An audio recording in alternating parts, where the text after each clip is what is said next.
Welcome to the WHHI-TV Daily News. I'm Betsy McDaniel. Of course, there's a lot to talk about in the Lowcountry today, so let's get started with their headlines. As the federal government shutdown continues, the U.S. Department of Agriculture has told every state that funding for the SNAP program that helps feed thousands of our neighbors in South Carolina could run out of money by the end of the month. SNAP recipient households in South Carolina receive an average of $384 a month. Half of the recipients are children, another 20% are over 50. Local food banks and pantries are trying to make up the difference, but donations to many of those organizations are currently also down. The problem with what to do with your children after school might not be quite as acute in the Lowcountry because of the efforts of groups like the Boys and Girls Clubs and the Neighborhood Outreach Connection.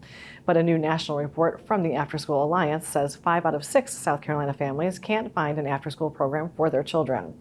Besides the cost, transportation is often the primary issue for families. In many cases, it is not so much getting the kids from school to the program, but many parents are struggling in being able to pick up their kids from that program. 35-year-old Demetrius Moultrie of Burton has now been charged with killing his 3-year-old son back in July in their home near the Laurel Bay housing complex. Very few other details have been released, but Solicitor Duffy Stone says South Carolina law is peculiar to other states in that it only allows homicide by child abuse charges for children under the age of 11. The last state Senate passed a bill to raise that age to 18, but it stalled in the House. If convicted, Moultrie could be sent to prison for between 20 years and the rest of his life. He has already served probation for a felony firearms charge in 2013 and has numerous drug charges still outstanding. And our license plates are about to have a new look. The current blue and white plates with the slogan, "While I breathe, I hope," is now 10 years old and will be retired at the end of the year.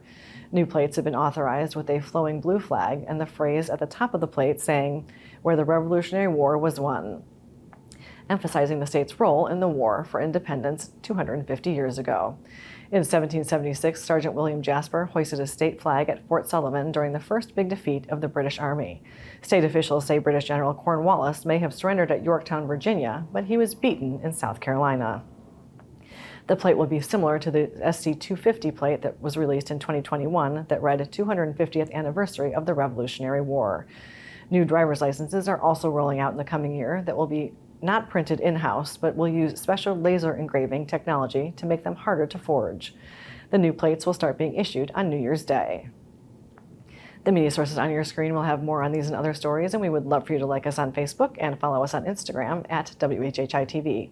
And if you have an idea for a news story, we'd love to hear it, so drop us a line at news@WHHITV.com. And now here's Justin Jarrett with what happened last night in the Lowco. Hey, it's time for Last Night in the Lowco on WHHI, powered by LowcoSports.com. The postseason is upon us for high school fall sports, and the Lowco will be well represented at the Class 4A Girls Golf State Championships next week at Hilton Head Lakes. Hilton Head High and May River will be among the top contenders after finishing second and third respectively at the lower state meet Monday at Rose Hill Golf Club. South Aiken took the title, but the top 3 teams were separated by just 2 shots, so it's anyone's trophy to take home next week. The volleyball playoffs tipped off last night with the boys up first and 5 Lowco teams entered, but only 1 advanced in the first round.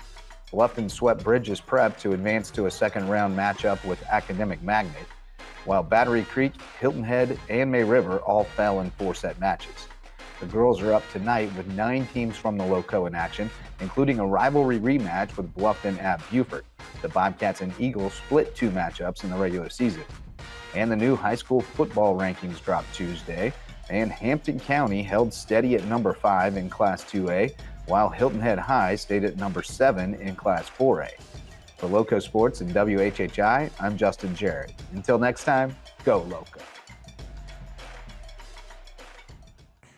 Thanks, Justin. After a quick break, we're going to learn about some tips about talking to your kids regarding bullying, so stay tuned.